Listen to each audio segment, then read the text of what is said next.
Lyanna Stark stood by the small window, the chill of the north lingering in her bones despite the summertime heat that was slowly creeping through the land. Winterfell's courtyard below bustled with activity. Stable hands and kitchen staff running about on errands, guards moving from post to post, and noblemen and women from faraway corners of the realm arriving with weary steps but keen eyes. It had become a busy place, this ancestral seat of House Stark. Rumor had spread that a war of crowns loomed on the horizon, and many had arrived to either pledge themselves to the Starks or to gather whispers for rival houses. Lyanna felt the weight of it all. A slow, heavy tension that coiled around her heart like a silent snake. From her vantage point, she observed the stables. There, she could make out the distinctive shape of her beloved mare, Frostwind, her coat shining silvery gray under the day's tentative sun. When Lyanna thought of riding, her heart longed for the freedom of the open roads and the vast countryside stretching beyond the Winterfell walls. She remembered galloping in a swirl of hooves and wind, hair wild as the north itself. But that was before rumors had woven themselves into her life, and before the shadow of another queen came to rest upon her. The memory of dancing with a wreath of blue winter roses floated across her mind. It had been a moment of exhilarating freedom at a tourney, one that felt worlds away from the dealings of lords and ladies. Even now, years after that famed event, the ghost of that feeling lingered in her chest. Lyanna felt a pang of nostalgia and let it dissolve on her tongue. There was little time for such sentiments anymore. War for the crown was never more than a whisper away. Yet, in the quiet hush before the next bout of chaos, Lyanna allowed herself a moment to reflect on how the realm had come to this precarious point. Cersei Lannister, self-styled Queen of the Seven Kingdoms, had declared herself the rightful ruler after a series of bloody intrigue. And though Cersei sat upon the Iron Throne, the stability of her rule was an illusion. There were too many variables, too many alliances forged in desperation, and too many grudges that had never truly been buried. Word had reached Winterfell that the North was to be targeted for subjugation. More than that, courtiers from King's Landing whispered that Cersei was determined to wipe out any Stark claims to independence or influence. And in one sweeping gesture, she had declared Lyanna a traitor who threatened the realm's unity. But for Lyanna, this was not merely a question of personal safety or vengeance. She understood the North, its people, its land, its call. The old gods loomed among the weirwoods, ancient eyes in silent trees, bearing witness to the passage of ages. The Starks had always been guardians of the North, protectors of its traditions. For Lyanna, to defend that heritage was worth everything. It was bigger than crown or castle. It was the heartbeat of the land itself. A gentle knock sounded at the door to her chambers. She turned, carefully smoothing the frown off her face, and called for the visitor to enter. The door swung open to reveal her older brother Ned, his mouth set in a stoic line that reminded her of their father. His gray eyes, reminiscent of the dark sky before a snowfall, were filled with a sadness that had weighed on him ever since the tragedies of the last great war. "There's news," Ned said softly, crossing the threshold. He was dressed simply, a man who bore the mantle of Lord of Winterfell with reluctant dignity. "Messengers from the south have arrived, some apparently on Cersei's behalf, though they're not so bold as to announce it openly. They're encamped just outside the gates." Lyanna folded her arms across her chest and gave a little nod. The corners of her lips tightened in a grim smile. "They come under the pretense of peace, no doubt," she said, her voice tinged with bitterness. Ned nodded. "Or negotiations. I suspect they want to gauge your willingness to bend the knee. It's a precarious offer, sister. We can't dismiss them outright, but they demand we host them, and soon. The realm is watching our every move." "Jen." For a moment, Lyanna closed her eyes. She let her thoughts drift across the tapestry of alliances and betrayals that had brought them here. Then she opened them again and set her jaw with quiet determination. "I will face them," she said, "but not for negotiation. I want Cersei's people to return south with a message. The North will not bow to fear." Ned exhaled, the faintest sign of relief hidden in his solemn countenance. "You must tread carefully," he said. She has many allies beyond the Lannister banners. Rivals and opportunists circle, waiting for a spark to ignite. If you refuse her demands outright—" "I know," Lyanna interrupted gently, placing a hand on her brother's arm. "I do not underestimate the vengefulness of a cornered lion. But I will never concede what is ours to keep." Ned regarded her for a moment longer, then nodded. He understood. She was as fierce as the wolves on her house's banner. And though the tragedies and misfortunes of the past had shaped them both, Ned saw, in Lyanna's stance and her unwavering gaze, a noble purpose that refused to be shaken. They descended to the great hall, the large space warmed by braziers on either side and filled with the faint smell of roasted meats. At the far end, a handful of figures stood waiting, their southern attire too luxurious for such a raw and cold environment. The men, slight, shrewd eyes flicking about, faces hidden under carefully trimmed beards, and the women, wrapped in cloaks of gold and crimson, wore the colors of House Lannister proudly, but no obvious sigil to give away the sincerity of their mission. Lyanna could see through their pomp. She met their eyes with a calm strength that froze them in place. "Lady Lyanna Stark," the lead messenger said, bowing politely. "We come from the south with greetings and tidings from Her Grace, Queen Cersei Lannister, sworn protector of the realm." Lyanna let a measured silence pass. Her gaze moved over each emissary, noting the nervous gestures, the restlessness of their feet. "You stand in the north," she responded evenly, her voice echoing softly in the old hall. "Speak your message plainly." The messenger swallowed, then proceeded carefully. "Her Grace recognizes the challenges the North has faced. She offers a path to unity. Bend the knee, accept her as the rightful queen, and you shall be granted safe passage to King's Landing to confirm your fealty. In turn, the North will receive resources, a renewed alliance, and the promise of Southern support in the event of any external The final words settled heavily. Lyanna's heart beat a steady rhythm, but inwardly, she felt the old sting of betrayal. The notion that after so much loss, so much heartbreak, they were to be offered a patronizing invitation to kneel at the feet of the Lannisters, led by a queen whose cruelty was the stuff of rumor and hush, and call it unity was galling. Behind her, Ned stood like a stone sentinel, and she could almost feel the tension emanating from him. With calm deliberation, Lyanna stepped forward. "We have heard your words," she said, her voice cool as the northern wind. "Return to your queen and let her know that the Starks remember. The North remembers. We will not bend to any tyrant who claims to rule without the consent of those she would govern."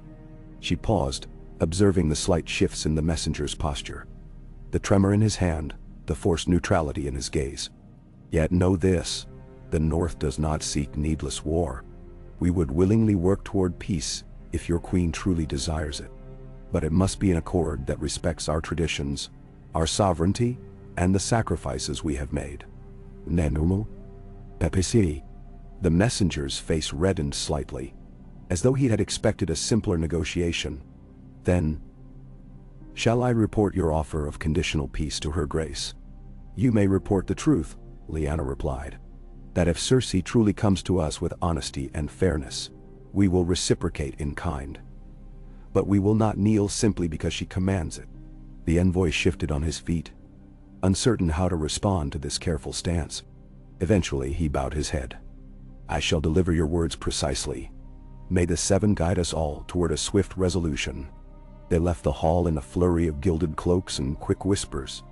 Outside, a gathering wind carried the whinny of horses as the visitors rode away, presumably on the road back to King's Landing, or to whatever southern outpost they had used as their staging point.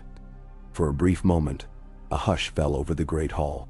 Lyanna's breathing was steady, her expression unchanging. Finally, Ned turned to her. "We have made our position known," he said quietly. She nodded. "We have. Now we should expect Cersei's next move." Nan-hu. All around them, Winterfell's corridors and hidden passages seemed to tighten in anticipation. Servants exchanged uneasy glances. Some wondered aloud if war would break out again. Others prayed to the old gods or the new, each in their own way, for deliverance from yet another conflict. Lyanna could feel their hope and fear. She carried both in her heart, balanced on a blade's edge of caution. As night came, the wind picked up, howling softly against the stone walls. Lyanna could not sleep. Her thoughts drifted to the threat looming in the south. She stared at the flames in the fireplace of her chamber, the crackling embers painting her face in flickers of gold and red. She remembered the lion's roar echoing through rumors and stories of King's Landing. Cersei Lannister, a queen of cunning, calculated cruelty, and unwavering ambition. Lyanna tried to picture Cersei's reaction upon hearing her words. No doubt anger, maybe even a hint of fear at the North's refusal. But beneath the anger, Cersei's mind would be working, scheming. She rose and wrapped a fur cloak around her shoulders, stepping out into the corridor with candlelight bouncing off the ancient stone. Passing a window, she glanced outside. The North's darkness was vast and endless. She found her way to the courtyard where a few guards kept watch. They bowed respectfully as she walked by, and she nodded back, a faint pang of guilt gnawing at her. They put their trust in her. They believed she could lead them. In the stables, Frostwind snorted upon seeing her, nudging Lyanna's shoulder in greeting. For a moment, Lyanna let herself be lost in the rhythmic hush of the stable. Her mare's breath was warm and comforting, and Lyanna ran her hands over the horse's mane. It was a brief oasis from the tension that had settled over the rest of her life like a winter storm. "You sense it too, don't you?" Lyanna whispered to the mare. "There's a storm coming, and I'm not sure how I can protect us all." The horse merely stamped a hoof, and Lyanna buried her face in Frostwind's neck, letting the momentary solace steady her heart. Then she returned to her chambers, resolved. If Cersei thought the North would quietly yield to intimidation and hollow promises, she would learn how fiercely the wolves protected their own. Days passed without a word, but the realm's undercurrents grew more ominous. Ravens arrived with messages from northern lords, some uncertain, some openly defiant. Some feared retaliation if they resisted Cersei's demands. Others were eager to rally under the Stark banner. Lyanna spent hours in council with Ned, discussing the best ways to fortify Winterfell and ensure the loyalty of their bannermen. She wrote letters in her flowing script, sealed them with the direwolf sigil, and dispatched them across the North. Slowly, steadily, they prepared for the possibility that the Crown's threats would not remain words alone. In those days of tense waiting, Lyanna found her mind drifting to the past. She remembered how Robert Baratheon had once loved her from afar, how the events that led to war had shaped Westeros. She recalled how many had died, including her own father and brother, Brandon. The turmoil that had turned the realm upside down felt eerily close again. She felt the pinch of regret and the hum of old grief. And yet, there was an undeniable spark of determination in her eyes whenever she thought of the North's future. They would not be pawns in the schemes of southern lords and ladies. Not anymore. When word finally came, it was neither official nor grand. A lone rider under a banner of gold, galloping toward the gates of Winterfell, carrying a scroll with Cersei's words. The rider was a young Lannister cousin, trembling beneath his polished armor, as if aware that he brought dire news. Lyanna received the message in the open courtyard, flanked by Ned and a handful of guards. Around them, curious onlookers formed a subdued crowd, their breaths visible in the crisp northern air. With a quill flourish and an ominous red wax seal, the scroll proclaimed, "Her Grace Queen Cersei of the Seven Kingdoms commands the presence of Lyanna Stark at King's Landing. Should she refuse, the North shall be declared in open rebellion, and all those who harbor or support her are to be treated as traitors to the crown." The short, brutal ultimatum glared up at Lyanna from the parchment. She felt her jaw tense, her pulse pounding. The words were callous in their finality, but not unexpected. She looked up at the young Lannister courier, whose face was pale in the northern cold. "Is there more?" Lyanna asked, voice colder than she intended. He shook his head. "And no, my lady, the Queen demands your immediate compliance. You will stay as our guest tonight," she said. "You may leave in the morning once we've prepared a message for your queen." Her eyes flicked toward Ned. She saw worry etched into his features, but also a rigid sense of duty. This was what they had expected. Cersei was making her move. The Lannister youth bowed awkwardly, clearly relieved at not being turned away, or worse. He was escorted to the guest quarters by a steward, leaving Lyanna and Ned amid the uneasy stares of the crowd. "Cersei has drawn a line," Ned said softly, once they were alone. "What will we do?" "I won't go to King's Landing," Lyanna answered without hesitation. "Not as a prisoner, not as a hostage to her demands. To do so would be to invite the lion into our den on her own terms." She pressed her lips together, considering. "But we must respond. The realm is watching. If we appear frightened to answer, we risk losing our allies. The Northmen must see that their leader is not cowed by southern threats." "Millions." Ned exhaled a slow breath. "So we call the banners," he said. "We prepare for her next move. But we have to consider alliances outside the north. Some of the Riverlands might join us. Even the Vale might have sympathy for House Stark. And if we're to stand against the full might of the Iron Throne, we'll need more than just northern steel." Lyanna looked away, the enormity of it pressing heavily against her. She heard the subtle ring of steel in her mind, saw the fields that would be stained by the blood of men who fought for their lord's causes. She felt the swirl of ravens in the sky, each carrying a message of caution or allegiance. War was an ugly tapestry, and they were about to weave another thread into it. But behind her eyes, she saw too the faces of those who had suffered at the hands of power-hungry rulers. She couldn't let the North be crushed under the same wheel again. "I will write to the lords," she said at last. "We'll gather here at Winterfell to discuss our strategy. If we're forced into open conflict, then so be it. But we'll make sure we're prepared, and that Cersei knows we won't yield." And then 1. And so began the slow turning of gears that would change the course of the realm once more. Ravens were dispatched with hurried notes, calling upon the loyalty of House Manderly, House Glover, House Mormont, and all the other storied families of the north. Envoys were sent to the Riverlands, the Vale, and even distant corners of the Westerlands, where discontent with Cersei might brew. Everything was in motion, and at the heart of it, Lyanna felt the tension coil tighter each day. A few weeks later, Winterfell's courtyard became a tapestry of color and heraldry as the northern lords arrived in force. Banners bearing sigils of bears, flayed men, mermen, and more fluttered in the biting wind. Warriors and knights stomped snow from their boots, and lords greeted each other with stiff embraces and measured courtesy. Inside the great hall, fires roared to drive away the northern chill, and the sound of voices rose, a rumbling undercurrent of speculation and concern. Lyanna stood at the head of the hall, joined by Ned and the assembled Stark leadership. She waited until the hall had filled and hushed before she spoke. Her voice was steady. "My lords, I've called you here so we might decide our course in the face of Queen Cersei Lannister's demands. She would have us kneel, or she would declare us traitors. I say we do not kneel. The North has bled and lost too much to yet another war of southern ambition.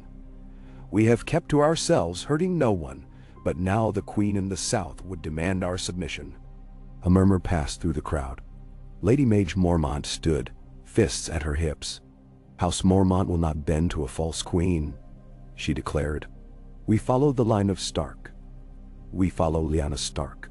Another lord, a representative of House Serwyn, spoke up, his voice tinged with worry. "But what if we face the entire might of the Lannisters? They have gold, vast armies, and cunning. Can the North stand alone?" Before Lyanna could respond, Lord Manderly, stout and imposing, got to his feet. "We have more allies than we might think," he said. "Not all in the South love the Lannisters. And if we show them that House Stark is strong, that we can lead a real rebellion to protect our rights, they may join us."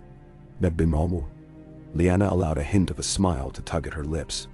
The North was finding its voice. "We shall make overtures," she said. "But we will also prepare. Our soldiers must be trained and our provisions stocked. Winter might be past, but we never let our guard down. We will respond to Cersei's ultimatum with dignity and clarity. The North stands free and unbroken. If she means to make war, then let it be her choice, not ours." The lords broke into various discussions. Some worried about supply lines, some about the unpredictability of the Vale. Others worried that the Greyjoys might exploit the chaos to raid the northern coasts. The tapestry of concerns was vast and interwoven.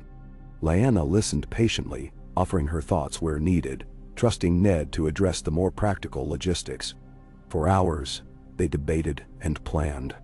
And in that time, Lyanna felt a swell of pride in the resilience of her people.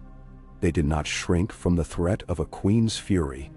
After the council broke for the evening, Lyanna found herself standing in the Godswood, a sanctuary of ancient trees wreathed in quiet. The Heart Tree, a towering weirwood with a pale trunk and crimson leaves, watched her with its carved face. Somber, eternal, she pressed her hand against the bark, feeling its rough texture under her palm. She thought of the old stories her parents told her, the tales of Stark ancestors who'd weathered countless storms, from the Long Night to the invasions of foreign kings. Through each trial, they endured because they held to their honor, their loyalty, and the bond they shared with the North. She whispered a silent plea to the old gods, asking for strength, for wisdom, for the clarity to navigate what lay ahead. A soft rustle signaled Ned's arrival. He stood next to her, gazing at the face carved into the weirwood. "We have come far from childhood days," he said quietly, "when our biggest worry was whether we'd be allowed to ride out to the nearby stream. Now the fate of the North rests on your shoulders." Dandor. She tilted her head toward him, her dark hair slipping past her fur cloak. "You bear it with me," she said. "I could not do this alone." Ned nodded solemnly. "I will stand by you, Lyanna, as I always have. But I still wish fate had been kinder to us." She let out a soft sigh. "If it had, we wouldn't appreciate what we have now, I suppose." They fell into a thoughtful silence. Above, the sky was a deep azure, dotted by stars that glittered like distant shards of ice. The old gods bore witness, just as they had for generations of Starks who carried the burdens of leadership. And, in that stillness, Lyanna felt a renewed sense of purpose. She would face Cersei, whether in words or in battle.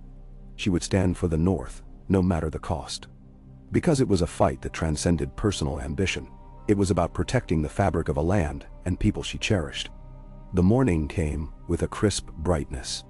Lyanna and Ned finalized their letters, carefully phrased so as not to appear weak, but still open to any form of negotiation that might prevent needless bloodshed. They refused again to bend the knee or journey south on Cersei's terms. They offered a meeting ground in the neutral territories between the North and the Crown Lands, a gesture of some compromise, but not one that could be mistaken for submission. And once the letters were sealed and handed to the Lannister courier, Lyanna watched him depart with a heavy heart. She wondered if this would be the last chance to avoid the storm. For several days, normalcy tried to reassert itself within Winterfell's walls. The blacksmith's clang echoed in the courtyard. The kitchens bustled with the preparation of meals to feed the gathered lords and their entourages. Children ran through the corridors, giggling, as though the talk of war was just another bedtime story. Yet an undercurrent of tension never truly left. Armors were repaired, swords sharpened. Drills were conducted in the courtyard. Archers practiced on the ramparts. The direwolf sigil seemed to fly with a fierceness that reflected the mood of its people.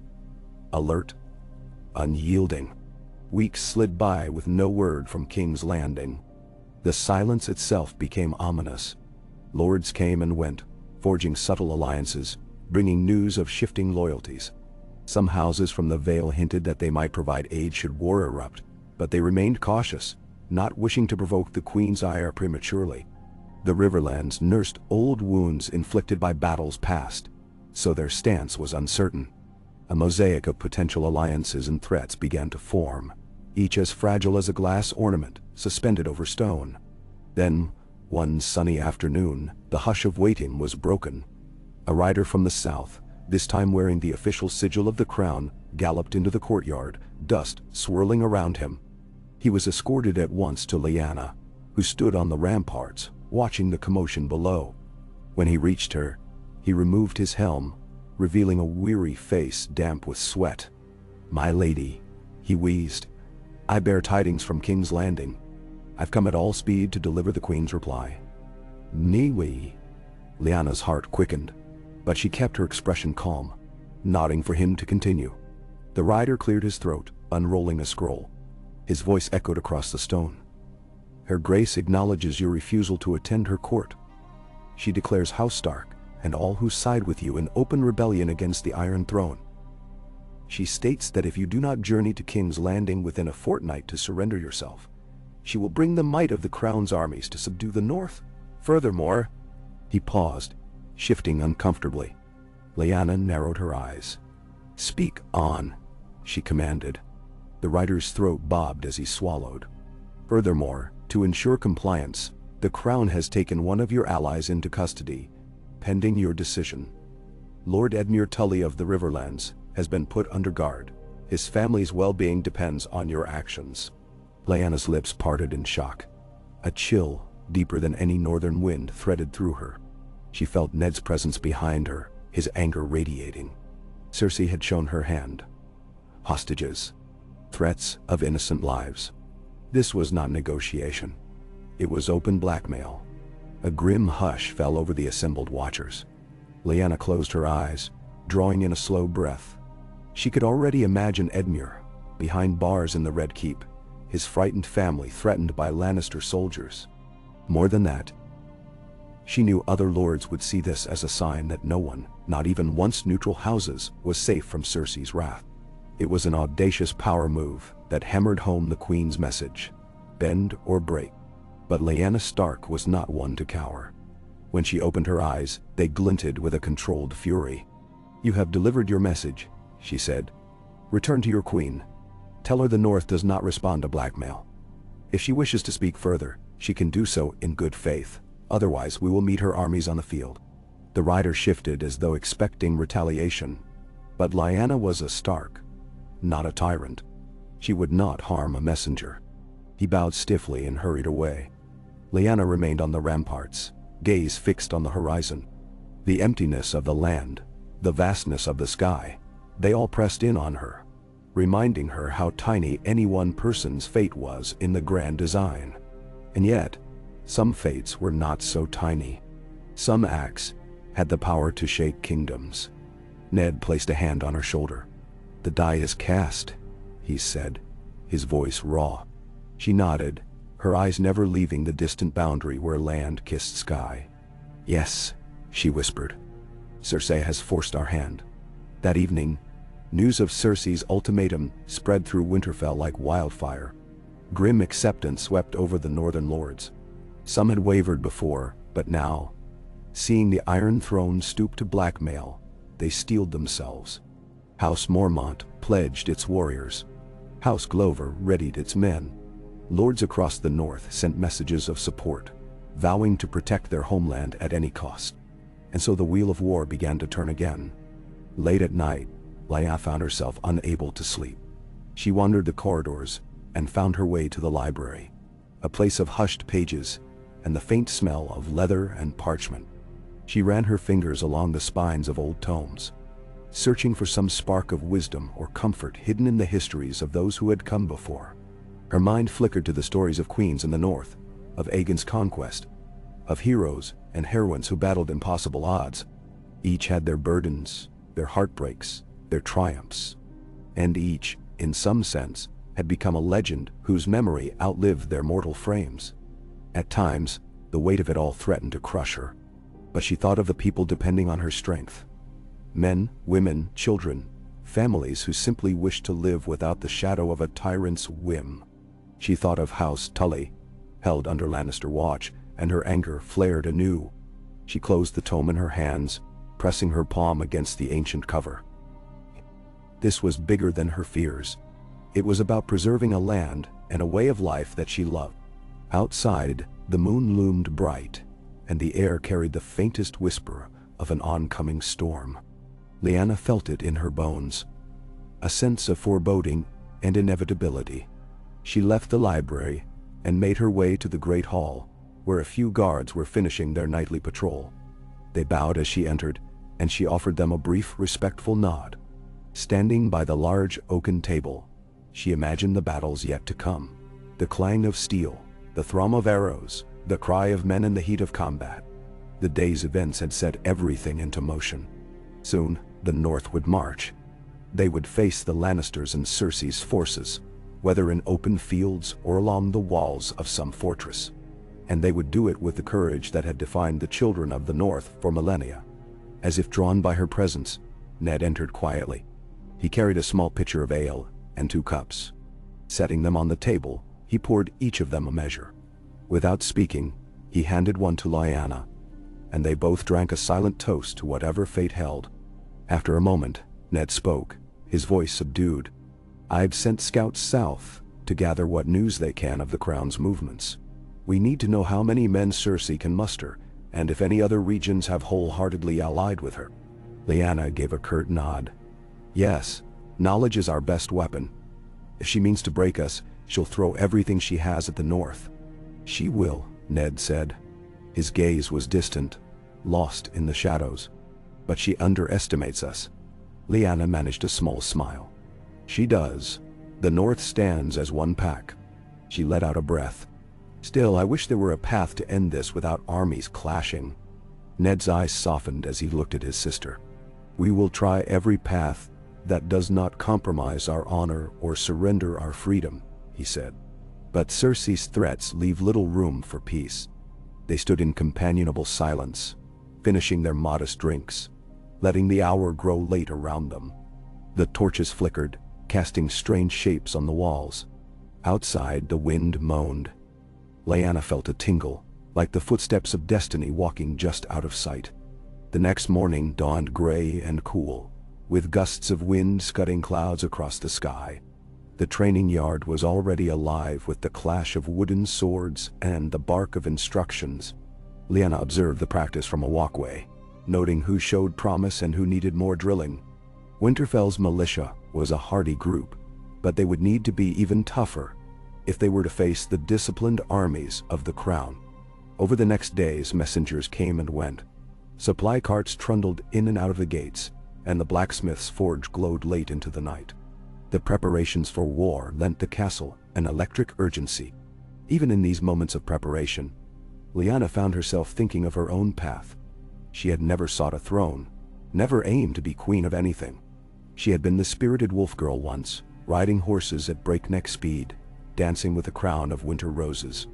Now she was a leader forced into a confrontation with a cunning monarch who seemed to relish the game of power. The memory of simpler times made her heart ache with longing, but also strengthened her resolve. She would see this through, for better or worse. Late one afternoon, a raven arrived from the Vale. Lyanna opened the missive in private, her heart pounding as she scanned the elegant handwriting. The message was brief, but hopeful. Lord Robert, still under the guardianship of formidable advisors, might be convinced to lend some measure of support, though not overtly. The Vale would remain officially neutral for now, but they promised safe passage for any Northmen or supplies crossing their lands. It was a minor diplomatic victory, yet it felt like a weight off Lyanna's shoulders, a small chink in Cersei's hopes of isolating them. She shared the news with Ned, who allowed a thin smile. "Good. Any advantage we can gain could be the difference." Day by day, the war drums grew louder, even though no official battle line had been drawn yet. Cersei's silent pressure loomed. She had made her threat, taken her hostage, and awaited their capitulation. But the North did not bow. Lyanna refused. She went about her duties with an unshakable composure, though at night, her dreams were filled with swirling visions of red and gold banners against a fiery sky. When the first official call to arms came, it was from one of the border lords, a small keep on the edge of the neck. Riders from King's Landing, wearing the Lannister crest openly, were spotted scouring the countryside, demanding tribute in the Queen's name. Some local villages, terrified of retribution, had complied. Others refused, and a few had even been put to the torch. The news arrived at Winterfell on a bleak, drizzling morning. Lyanna read the message, her face pale with outrage. The line had been crossed. This was no mere threat. Cersei's forces were already testing northern resolve. So the war began without a formal declaration. Lyanna conferred with Ned, the northern lords, and the men of her council. They agreed to send a contingent of troops south to secure the neck and reinforce the smaller keeps. The time for waiting was over. The North had to protect its own. She oversaw the departure of these troops herself, standing at the gates of Winterfell as hundreds of armed men mounted their horses. Each carried the dire wolf banner on their armor or shields. They were a grim column of determination. She walked among them, giving each a nod or a word of encouragement. These were her people, and she felt fiercely protective of them. As the soldiers rode out, she stood by the gate, the wind throwing her cloak behind her. Her eyes followed them until they disappeared into the southern road. A hollow ache settled in her chest. She remembered how many times she had stood at these gates, watching family or friends depart. Each time, she had hoped for their safe return. This time was no different, but war was a cruel tapestry that rarely spared everyone who marched to its tune. Yet she did not stand idle.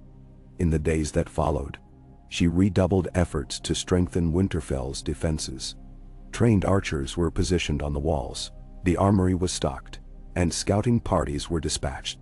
Every day, more news arrived from the lords along the southern roads, some dire, some mildly reassuring. Every day, she and Ned strategized, shifting their pieces on the board of war, always aware that Cersei had resources beyond measure and a will as dangerous as wildfire. It was in this thick atmosphere of tension and determination that an unexpected development arrived in the form of a coded letter. It bore no clear sigil, only a small distinctive scratch at the corner of the parchment. Lyanna recognized it from days long gone, a symbol used by a well-connected friend of the family in the south. She read it in her solar, away from prying eyes, her pulse quickening with every line.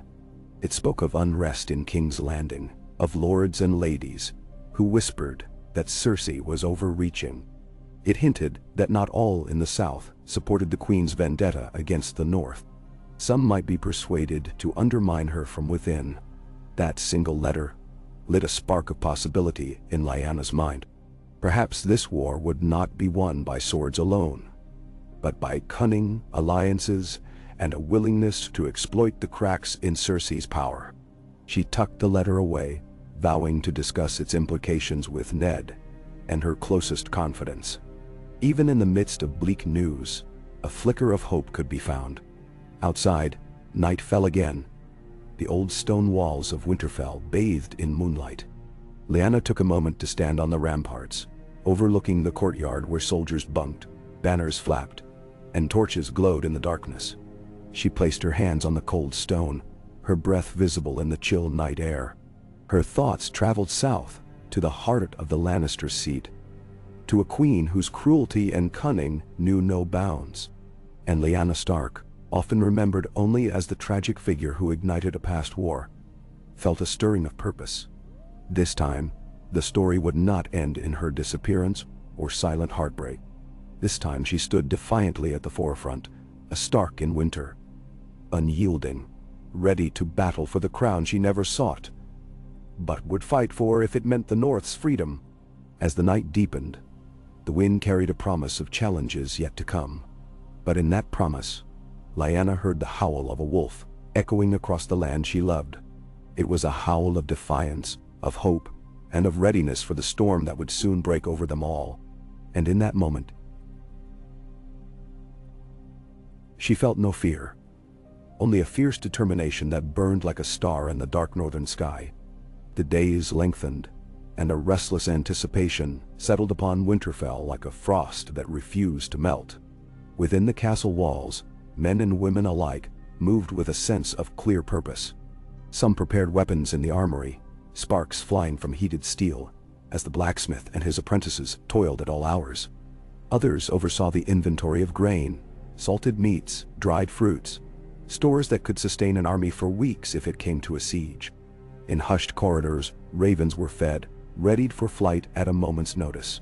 Scouts arrived with news from the Neck and the stretches of forest to the south, delivering accounts of small Lannister parties combing the countryside in a show of force. Amid this flurry of activity, Lyanna Stark held a calm center. She walked the halls steadily, conferring with Ned in council sessions, discussing supply routes with Master Lu, or reviewing drills in the courtyard. Those who watched her recognized an unspoken determination in her bearing, a certain fervor in her gray eyes. But they also sensed the quiet sorrow that occasionally surfaced, an echo of the heaviness that burdened her heart. Though she guided her people with measured resolve, there was no denying the cost of what lay ahead. One afternoon, a cold rain battered the ramparts, turning the courtyard into slick, glistening cobblestones. Despite the weather, Lyanna stood outside, cloak drawn tight, observing a squadron of spearmen practicing their formations. Their captain shouted commands over the drum of rain. From time to time, Lyanna offered a nod or a word of correction. It wasn't her usual realm of expertise. She had always excelled with a horse beneath her, bow in hand. But she wanted to know how every fighter under her banner would stand when the time came. At her side, Ned's face was half hidden by the hood of his cloak. "They're improving," he noted, his voice raised slightly above the downpour. Lyanna pushed wet strands of hair away from her face. "They'll need to," she said. "If the Lannisters come in force, we must be disciplined enough to hold them at bay." Ned shot her a quick sidelong glance. She could sense the worry he carried. Worry about the men, about the North, about her. The memory of the last great war haunted him still, and he shouldered the ghosts of those who had fallen. She squeezed his arm briefly, a silent acknowledgement of their shared history. The rain continued in relentless sheets, and soon they retreated indoors, leaving the soldiers to finish their drill under the captain's vigilant eye. Inside, they navigated the castle's winding corridors to the council chamber. A fire roared in the hearth, lending a dim warmth that fought against the chill creeping through the stone. Lady Mage Mormont was there, steaming cup in hand, discussing troop movements with Lord Manderley, who glanced up the moment Lyanna and Ned entered. At the table's center lay a large map of the North, weighted at the corners by smooth river stones. Colored tokens, representing forces loyal to House Stark, were spaced around the perimeter. Farther south, a series of smaller tokens marked the most recent sightings of Lannister patrols. Lyanna removed her sodden cloak and draped it over a wooden chair. "Any new reports?" Lord Manderley cleared his throat, one thick hand idly rubbing at his bearded chin. "Some slight movement near Moat Cailin, but nothing large enough to be a main host. More like foraging parties. Still, they're not shy about showing the lion's colors. That alone is enough to rile folk in the local villages." Mage Mormont nodded sharply. "They want us to know they're there, likely trying to provoke a reckless response. We should not give them that satisfaction." "No, we won't," Lyanna said. "We must remain focused. Our line of defense will be the neck. If the Lannisters commit to sending a substantial force through the swamps and ruins, we'll know." Ned surveyed the map with a frown. "There's word the Queen might send envoys to other houses, perhaps even in the North, seeking to buy their loyalty with promises of gold or favor. We must remain vigilant against betrayal. Fear and coin can sway even some who once stood firm." Manderley's face hardened. "Let them try. If I hear so much as a whisper of a northern lord bending to Lannister gold, I'll remind them what loyalty to House Stark has meant for centuries. We want fracture. Not after all we've been through." "Feministal." Lyanna appreciated the conviction in his voice, but a small doubt wormed its way through her mind. Men and women could surprise you in dire times, and loyalty sometimes faltered in the shadow of a seemingly invincible enemy. She mentally resolved to take no vow of fealty for granted. They spent the next hour reviewing supply lines, discussing how many soldiers might be spared to patrol the borders, and how best to reinforce Moat Cailin's defenses. The council ended when a servant arrived with trays of warm bread and stew, offering relief from the chill. Lyanna realized she was famished. As the group dispersed to take their midday meal, she lingered behind, staring at the map's silent challenge. She brushed her fingertips lightly over the depiction of the neck, then let her gaze wander southward to the stylized drawing of King's Landing. The lion's seat of power, too distant and too close all at once. She wondered about Cersei. How did she occupy her time in that great red keep perched above the city? Was she meeting with her war council as well, shaping strategies with the cunning that had helped her maintain her hold on the throne? Or was she reveling in the fear she instilled, assured that her power remained absolute? Perhaps she was meeting with envoys from the Iron Bank, securing more funds for her war efforts, or forging alliances with houses that craved Lannister gold. Lyanna allowed herself a quiet moment of anger. If only the world were simpler. If only men and women could see the destruction wrought by greed and ambition before it consumed them. But life had taught her that such idealism seldom stood against cold reality. She joined the others for the meal, passing by small knots of soldiers and visitors as she made her way to the dining hall. Conversations hushed briefly when she came into view. She saw respect in their eyes, but also curiosity, a hunger for reassurance. She offered calm smiles and nods, aware that leadership demanded not only planning but also empathy. Each face reminded her that she wasn't merely fighting a personal war with Cersei. She was defending these people and their children, their farms and their livelihoods. The burden felt immense, but it was one she had chosen to bear. Later that day, a raven arrived from the scouts posted around Moat Cailin. The tone of the message was terse. Lannister forces had grown bolder, harassing outlying farmsteads and scattering livestock. No large battles yet, but the tension was mounting. In response, Lyanna delegated more troops to head south, this time a mix of skilled archers and cavalry. She insisted on being present as they mustered in the courtyard. The crisp air smelled of damp earth, and the gray sky threatened another downpour. The men and women in the troop wore the stark sigil with pride, and each gave Lyanna a respectful salute as they waited for orders. She addressed them in a low voice that carried in the hush. "You ride to protect the people of the North. These lands are ours to guard, and no one, not even the Iron Throne, will harm our folk without consequence. Remember your training. Trust in each other, and keep to the shadows of the neck when you can. We don't want unnecessary conflict, but neither will we allow aggression to go unanswered. You have my gratitude, and the gratitude of every Northerner who sleeps easier knowing you. Stand between them and danger. Now or stir." A soft murmur rippled through the ranks, a mixture of affirmation and resolve. Then, with a fluid sweep of hooves and the jingle of bridles, the troop departed. Lyanna watched them go, her expression carefully neutral, though her heart beat in her throat. In the corner of her eye she caught sight of Ned, arms folded, brow knitted. She knew the weight he felt, seeing good people sent off to face the unknown. After a moment, they exchanged a silent look and turned back to the castle to continue their work. Night fell swiftly, and though the rain held off, the wind rattled shutters and whispered through the corridors. Lyanna found it difficult to sleep.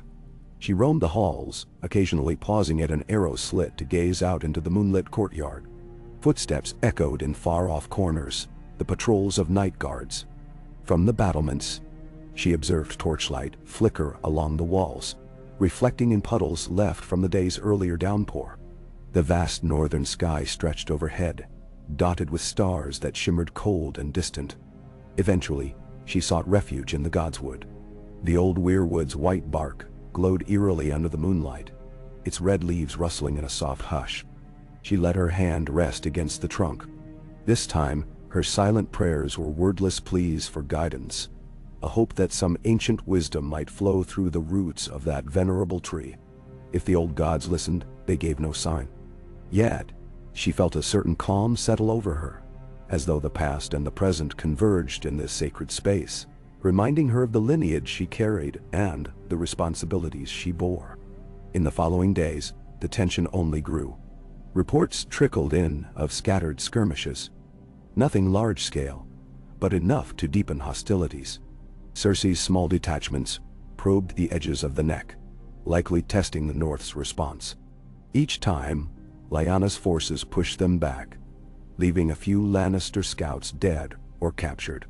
The question was how long this dance would continue before one side committed fully to open war.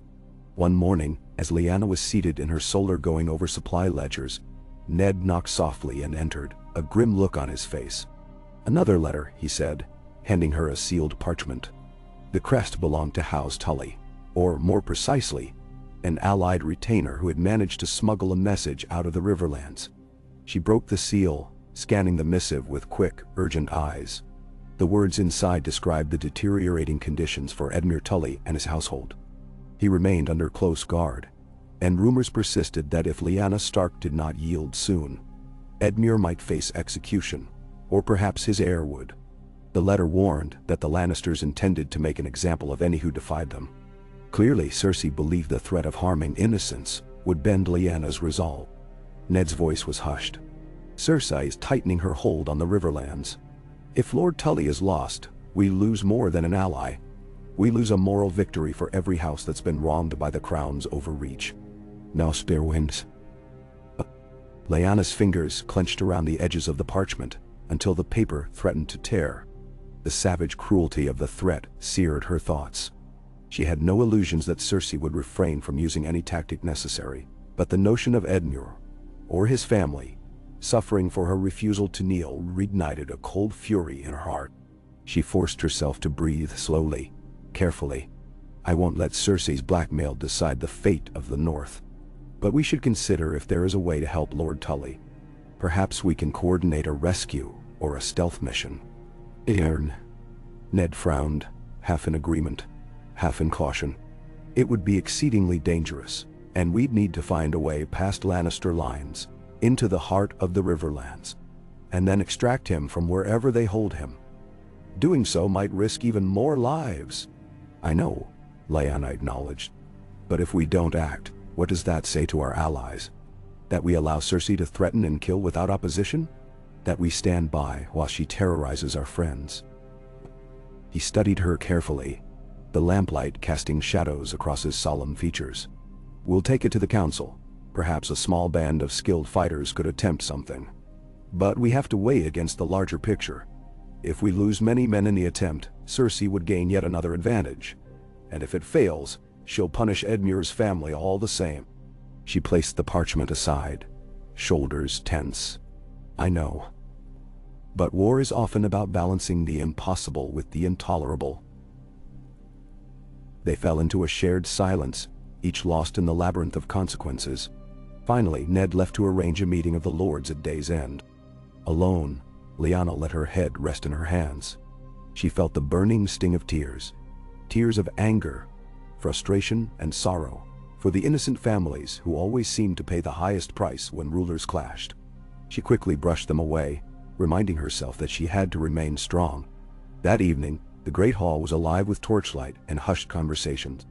Lords and ladies gathered around the central table, while the banners of their houses cast long shadows against the stone walls. Lyanna and Ned presented the news from the Riverlands, reading the smuggled letter aloud with measured solemnity. All eyes fixed on the words, hearts heavy with unspoken fury at Cersei's tactics. Manderley's fist slammed the table. This cannot stand. If we do nothing, the realm will see we can be cowed by threats to innocence. Sooner or later, she'll use the same tactic against us. Mage Mormont nodded grimly.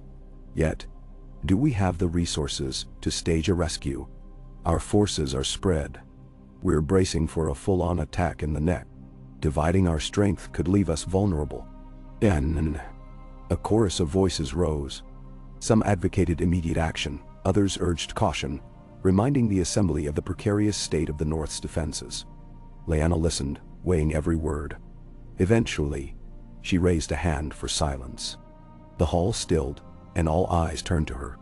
We cannot abandon our allies, she began, voice steady. But nor can we squander our advantage here.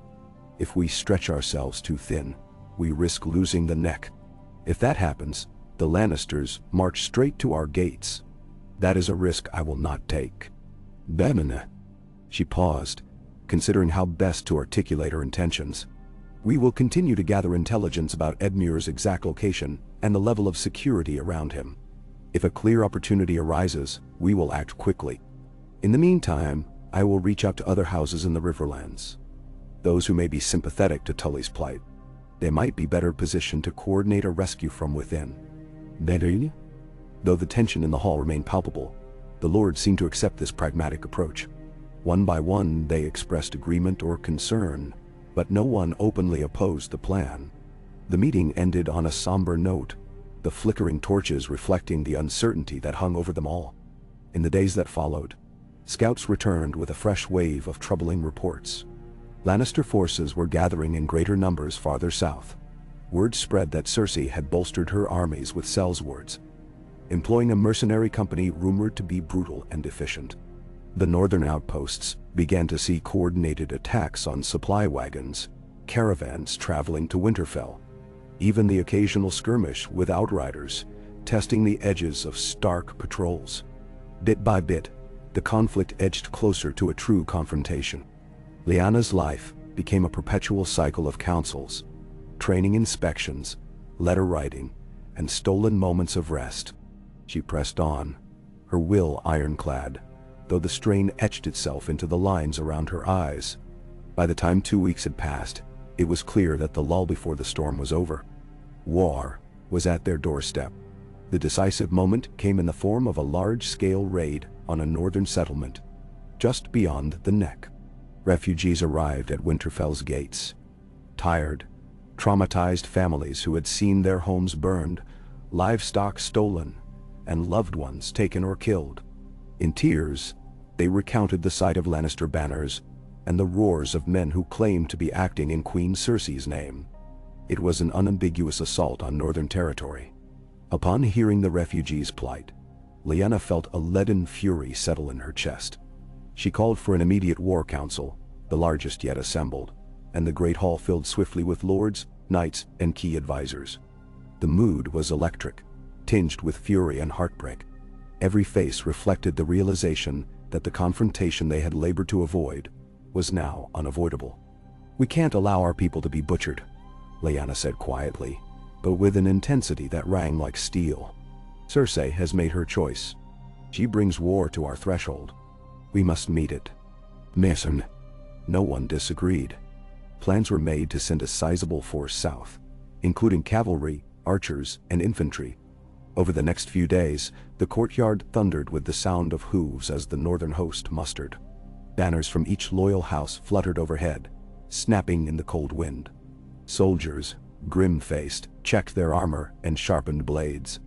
Blacksmiths worked overtime, forging arrowheads and hammering out dents in plate and mail. Healers from the castle's small infirmary prepared bandages and poultices, well aware that war spared no one. On the eve of departure, Lyanna walked amid the ranks, speaking to men and women alike. She assured them that the North fought together, as a pack, and she shared quiet words of encouragement or gratitude for their service. Each time she stopped, she saw the flicker of steadfast resolve in their eyes. They were ready to face the lion's roar. Night fell thick and heavy over Winterfell, the moon shrouded by clouds. Lyanna found little rest, pacing her chamber, thoughts whirling with strategies and concerns. Should she go with the main host, or remain at Winterfell? Some counseled that the leader of the North should not endanger herself directly. Others argued that her presence on the battlefield would inspire the troops. Torn by these opposing views, Lyanna felt her heart pull her toward the front lines. She had always been a fighter, not a distant orchestrator. And if she were to ask her people to risk their lives, she wanted to stand beside them. Dawn brought a pale light that filtered through Winterfell's gates. The northern host assembled, row upon row of armed warriors. Horses stamped and snorted in the cold, and the smell of leather and steel permeated the air. Lyanna rode out atop Frostwind, clad in light armor suited for swift movement, a sword at her side, and a longbow strapped behind her saddle. She caught Ned's eye. He gave her a single nod, a mix of pride and apprehension etched into his features. They led the column southward, the rhythmic drumming of hooves blending with the crunch of the road beneath. Frostwind's steady gait brought Lyanna a measure of calm. Memories of her younger days surfaced, those carefree rides through the forests. But the weight of the present overshadowed nostalgia. She rode with an army, prepared to meet a lion's onslaught. There would be no turning back. As they progressed beyond Winterfell's lands, the terrain grew wilder. The wind rustled through tall grasses, carrying hints of pine and damp earth. Occasionally, villagers cheered them on or offered supplies. Fear and hope mingled in their eyes. The further south they went, the more the signs of conflict became apparent. Blackened ruins of farmsteads dotted the horizon. Smoke drifted up from charred structures, and fields lay trampled, their crops ruined. Lyanna's anger flared anew with each sight of devastation. She had never set out to challenge the crown. But here, in these ravaged homesteads, was all the proof she needed that Cersei had no regard for the people she claimed to rule. The war was upon them, whether they wanted it or not. Scouts rode ahead, returning intermittently with reports. Enemy patrols had withdrawn to a makeshift encampment near a cluster of low hills, likely the same force that had raided the northern settlement. Lyanna ordered a halt, assembling her captains to plan the assault. They spread out a rough map in the grass, using stones to mark positions. The question was whether to strike immediately, in a swift attack under cover of dusk, or to wait until dawn for a more deliberate approach. Ned advocated caution, suggesting they gather precise intelligence on the enemy's numbers. Others, like Lady Mage Mormont, argued for an immediate strike to catch the Lannisters off guard before they could entrench. Lyanna listened, weighing the need for speed against the importance of accuracy and planning. Finally, she decided to dispatch a small team of scouts to circle the hills and confirm the size of the encampment. The rest of the host would make camp discreetly, hidden among the contours of the land, until they had the information they needed. The hours dragged on, the anticipation heavier than any physical burden. Soldiers set up tents, posted watchmen, and ate what rations they could. Lyanna roamed through the temporary camp, speaking with the men and women she had brought here. She saw anxious faces, but also determined ones. A few quietly sharpened blades. Some prayed to the old gods or the new, and others sat around muted campfires, exchanging stories to keep their spirits up. It was near midnight when the scouts returned, winded and mud-splattered. They reported that the enemy's encampment consisted of 200 or so Lannister troops, no doubt the main body of the raiding force. They had built basic fortifications, spiked palisades, a central command tent, and a ring of sentries. The terrain favored the defenders slightly, given the high ground, but if attacked from multiple sides, they might be overrun before they could organize. Gathered around a dim lantern, Lyanna listened intently. The wind tugged at the corners of the map they'd laid on a flat rock.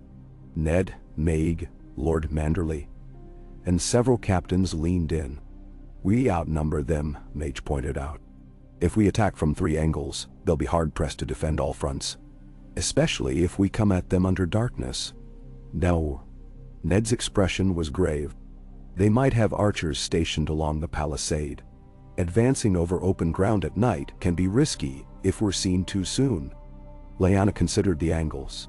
"We can use the high grass to our advantage. The moon is mostly hidden, and the wind is in our favor. Our approach might be masked by the noise of rustling grass. We'll send a smaller force to circle behind them, wait for my signal, then close the trap."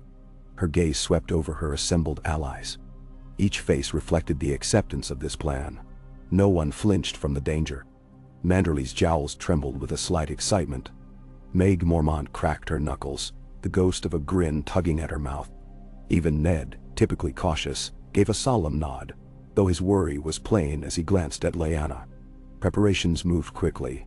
The northern host divided into 3 units, each led by a seasoned commander. Lyanna would guide the central force, Ned the left flank, and Mage the right. The night cloaked them as they advanced, moving through the tall grass like wolves on the prowl.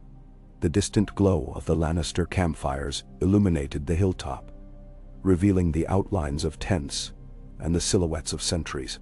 Lyanna's heart pounded against her ribs.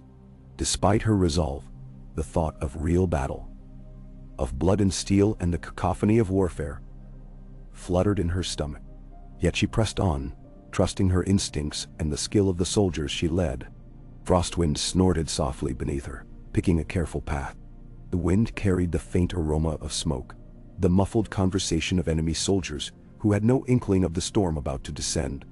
When they were within bowshot, Lyanna signaled for her force to spread out. Arrows were nocked, swords drawn. She glimpsed Ned's flank making its approach to the left, faint shapes moving under the moonless sky. Across the field on the right, Maeg's unit prepared to strike from the slope. Everything hinged on coordination, the single moment when they would surge as one. She tensed in the saddle, lifting her bow. The string felt taut beneath her gloved fingers. Around her, archers did the same. A hush fell, broken only by the sigh of wind through the grass. Then, with a swift motion, Lyanna loosed the first arrow. It arced through the air, slicing through the night, and found its mark in a sentry standing near the palisade. He crumpled instantly, no time to cry out. At that silent signal, the night erupted. Dozens of arrows followed, whistling into the enemy lines. Men shouted in alarm, the Lannister camp stirring like an agitated hive. A horn blew, shrill and desperate, as more arrows rained down. In seconds, the palisade gate was under assault, and the northern troops poured through. Steel clashed against steel. Torches flared, revealing glimpses of wide-eyed Lannister soldiers scrambling to form a defense. Cries echoed through the darkness. Lyanna guided Frostwind forward, sword drawn now that the initial volley had ended. She could see Ned's force crashing into the enemy flank, the swirl of blades and shields locked in brutal exchange. Mage warriors scaled the shallow slope on the other side, roaring war cries that carried across the night. The Lannisters, startled and outnumbered, fought back fiercely, but disarray threatened to overwhelm them. Amid the chaos, Lyanna spotted the commander's tent, a larger structure at the center of the camp. A cluster of heavily armed men guarded its entrance, presumably the officers. She urged Frostwind on, weaving through the melee, clashing swords with any who tried to block her path. She felt the bite of steel glance off her armor once, twice. She returned the blows with a controlled ferocity, her training guiding her movements. Shadows flickered in the torchlight. Screams mingled with the ring of iron. The dusty air tasted of salt and fear. A Lannister soldier lunged at her, blade aimed for her side. She parried swiftly, knocking him off balance, and drove her sword home. Her heart pounded as she saw the shock in his eyes before he fell. Every sense seemed heightened. The stench of sweat and blood, the vibration that traveled up her arm with each strike of steel. She remembered fleetingly the old stories of glorious battles, and how far they were from this raw reality. In the distance, she saw Ned battling two men at once, methodical in his movements. He disarmed one with a sharp twist of his blade, then sidestepped the second to deliver a swift blow. Maeg's voice cut through the din, rallying her troops. They pressed onward, capturing pockets of Lannister soldiers who threw down their arms. It became clear that the raiders were no match for the combined might of the North in a single, coordinated attack. The enemy began to break, some fleeing into the darkness, others surrendering in clusters. A ragged cheer went up among the northern ranks as the last pockets of resistance collapsed. Lyanna, her breath ragged, guided Frostwind through the remains of the camp, ensuring that the wounded received aid, and that any Lannister survivors were disarmed and captured humanely. The flames of torches revealed the toll of the battle. Bodies scattered, tents torn, the ground churned and dark with blood. It was a victory, but Lyanna felt little elation. War had a way of dulling triumph with grief. Soldiers knelt beside fallen friends, calling for medics. Others moved among the dead, retrieving weapons or searching for loved ones. She dismounted, exhaustion weighing on her limbs, and joined Ned near the ruined palisade. His blade was notched, his armor spattered with gore, and he looked as weary as she felt. They exchanged a solemn nod, an acknowledgement of what had been won and lost in the span of a brutal hour. Dawn broke slowly, revealing the scene with stark clarity. Lannister prisoners knelt under guard, their faces pale with shock. The northern forces collected what supplies they could, treating the wounded, both friend and foe. Lyanna stood on a slight rise, gazing across the battered hillside. The price of war lay before her, tangible and sobering. In that quiet aftermath, she felt more certain than ever that the confrontation with Cersei would not be a mere clash of swords. It would be a test of will, cunning, and heart. And as the sun rose, staining the sky with pale gold, Lyanna Stark braced herself for the trials yet to come, knowing that this battle was only the beginning of the long and perilous road toward freedom for the North, and a final reckoning with a queen who would stop at nothing to rule them all.